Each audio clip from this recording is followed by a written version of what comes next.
Forrestal.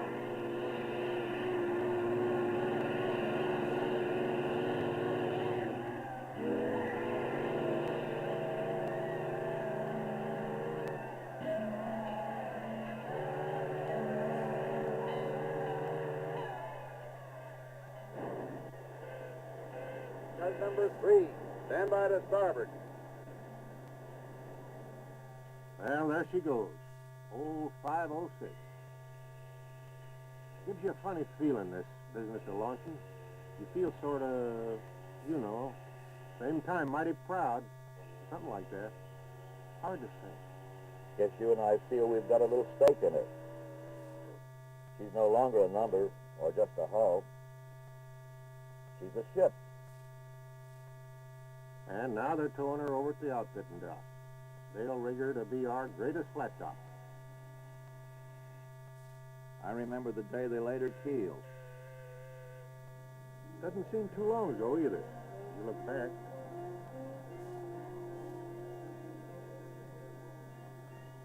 They fixed her name in bronze to the keel plate for keeps.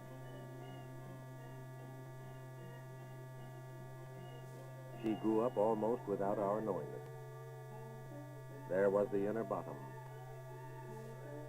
and the big after gasoline tank. They started amidships and kept building up like a big pyramid,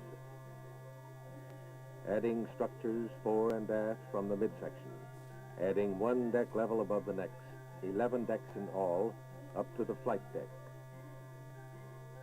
Then they added more compartments forward and compartments further astern until her hull began to fill out and take its final shape.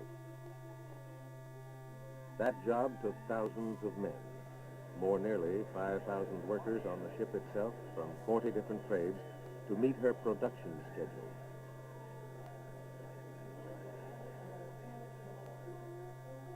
They based the locations of major construction points on the precision of a center line, accurate and close enough to split the hairline of a lens. Over 6,000 plans were needed to build this ship.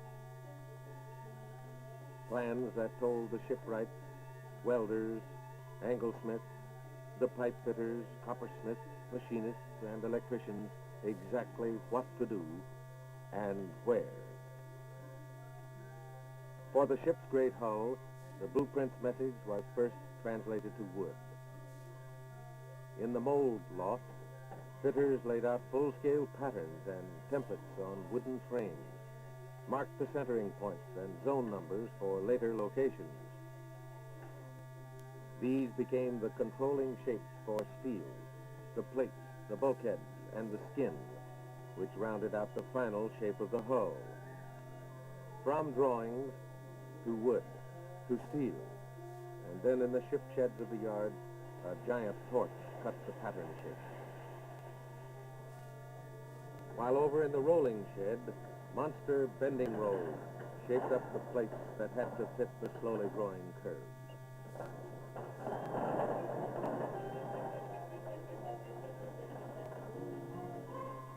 Steel plates and more steel plates, sheet by sheet, were routed according to their markings to final locations in the big assembly.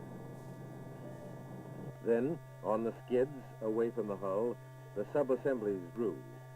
Off by themselves, they were free from the flow of materials and work traffic at the crowded hull.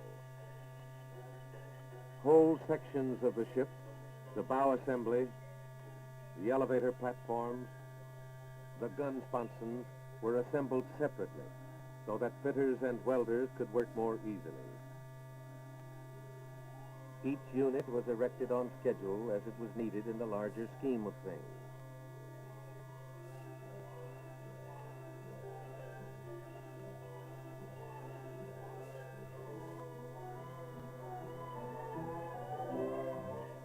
From the skids, giant cranes delivered the sub-assemblies to the building ways.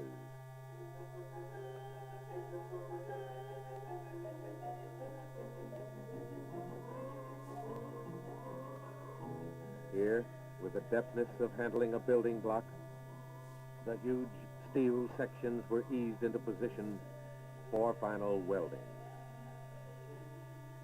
It was amazing to see how much wood was used to build a steel ship. Wood for shoring, wood for staging. The dense jungle of timbers in there contained enough wood to build 20,000 homes. While hull construction went on, the shops were busy making and testing other equipment. 4 bronze screws, each 22 feet across, designed to push her through the water at better than 40 miles an hour, balanced to the last ounce. Through access openings left clear in the hull, her powerful steam turbines and reduction gears were lowered. The giant boilers, too, 8 of them. These to deliver steam for the ship's turbines and to launch her planes. They are a part of the ship's vitals, providing a sensitive and balanced mechanism which makes her, in performance, a living organism. Her power plant was divided into 4 independent units, each completely self-sufficient to provide for necessary maneuverability in case of battle damage. Finally, with her heavy machinery inside, work on the hull was rushed through its final stages. Her forged propeller shafts were lined up, then coupled, and the 22-foot props themselves squeezed through narrow spaces to their locations below the stern.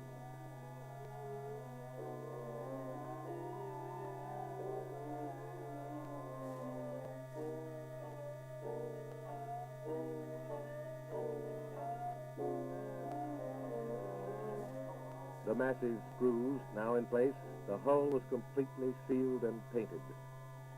All staging was removed, above and below, and the hull made ready for launching.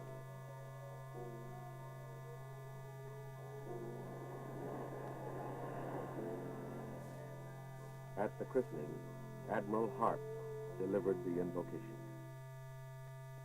We praise thee, O God, for this memorable and climactic moment of human achievement. We rejoice that thou hast made it possible for the ingenuity, skill, and labor of free men to bring this ship into being. May there come now to those who have wrought as good workmen in its planning and construction the inner satisfaction of having done their task worthily and well. As we christen the Forrestal, we commend her to thy guidance and care. Grant that her services may be used in the preservation of peace, and for war only when the defense of freedom and honor shall so dictate. That blimp up there seems to be doing a good job of looking her over.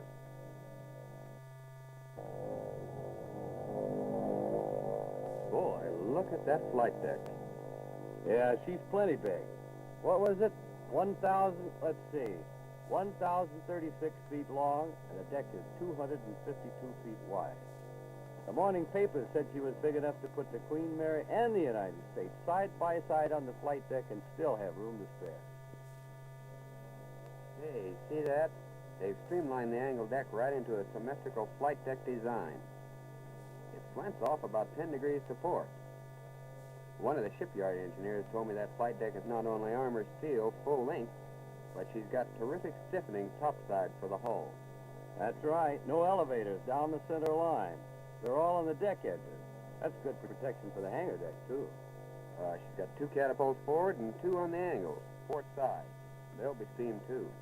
With that set up, they ought to get a bunch of planes in the air in record time. Boy, look at the size of those elevators. The builders say each one is as big as 2 city lots. Well, jet planes, bigger and heavier jobs, greater ranges, more fuel. Guess it all adds up. Suppose it adds up to the reason for the Forrestal. You know, I guess they'll handle those heavy planes in less time than the old carriers handle the lighter ones. Well, she's a beauty, all right. Where are they taking her now? They're heading for the outfitting dock. When she was launched, she was about 70% completed. Then came outfitting. This is the stage when the floating hull and its superstructure is invaded by a host of skilled specialists, technicians, and craftsmen. who will link power to the intricate mechanisms and make the ship responsive to control. Her propulsion machinery is now lined up perfectly, from boilers and turbines out to the long shaft to propellers under the stern, trued to the point of least possible friction. Because now that the ship's afloat, her new balance in the water puts different stresses on the entire hull. Machinery alignments will be affected, and all these must be accurately checked. Then comes the day when her boilers are lit off, when the ship, in a very real sense, comes to life. She will grow more and more self-sufficient now as each day passes. Provide her own power, run her pumps, operate some of her auxiliary units. Her electric light and power installations, sufficient to supply a city of 1.5 million people, get their final checkup during outfitting. Her communications system of 400 dial phones and 1,900 sound-powered battle telephones help make her a highly coordinated working unit.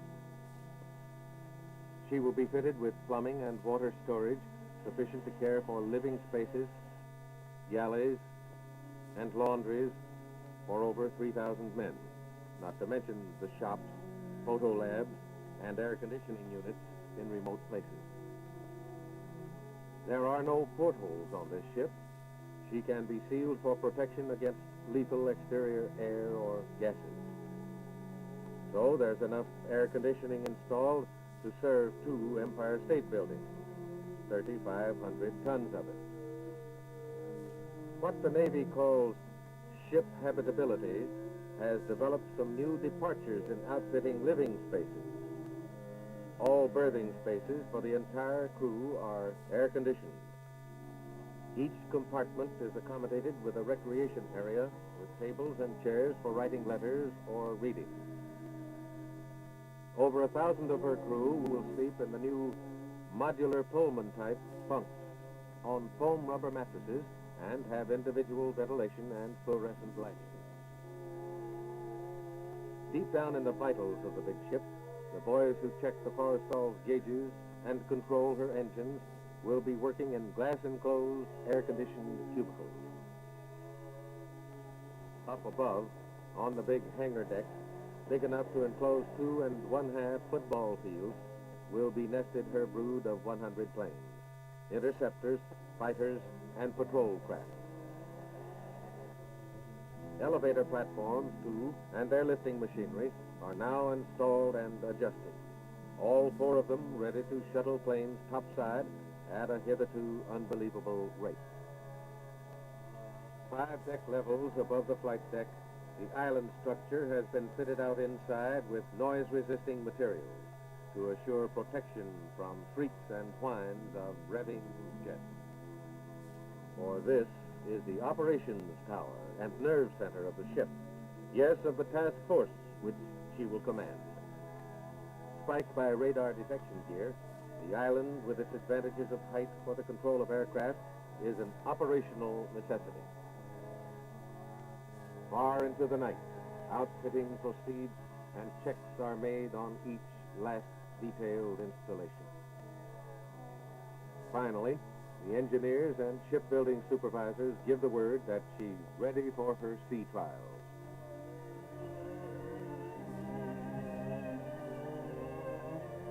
Smoothly and majestically, she heads out to deep water. This will be the ship's first real performance test, a checkout on her coordination, endurance, and the sensitivity of her responses. On the bridge, the builder's skipper, her first Navy skipper, and the members of the trial board, all thinking, how will she measure up? How will she behave? It is now, in this series of trials, that all the planning, all the experts' calculations, all the man-hours of skilled craftsmanship, and the hopes of those who watched her grow will really be tested. During the 3-day trial run, she will be submitted to all sorts of tests. Steering, astern endurance, boiler overload, anchor windlass, catapult, and many more. Gradually, her engines are eased into a buildup of power. First at 1/3 speed.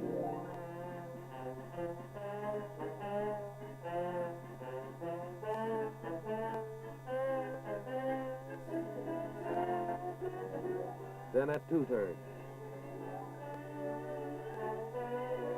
5 hours of power build-up now. Will she stand up to the demand? What if she doesn't? Well, that's what the tests are for. She's as tough as any. Now comes the captain's order. All engines ahead. Full.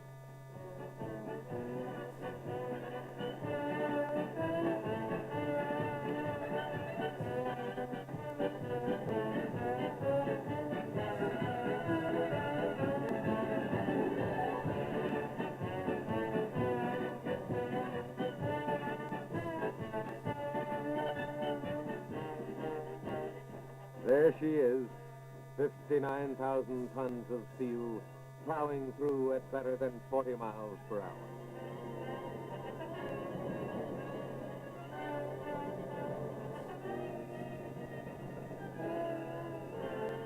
$200,000 horses pushing the props at full power, determined and resolute.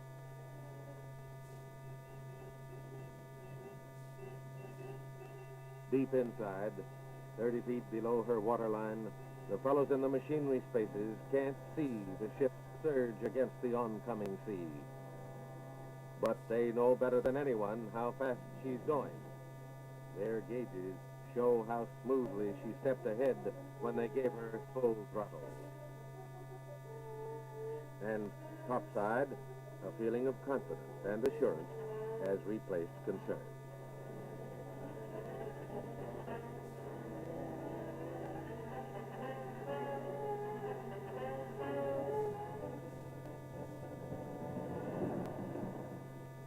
Homeward bound, the trials were a clean sweep. And now, commissioning, the climax to the story of her building. The Navy's seal of acceptance on this ship and of the labor of free men who brought her into being. Worthy of the name of one of the nation's most dedicated naval leaders. This is their ship now, the mightiest warship of the ocean.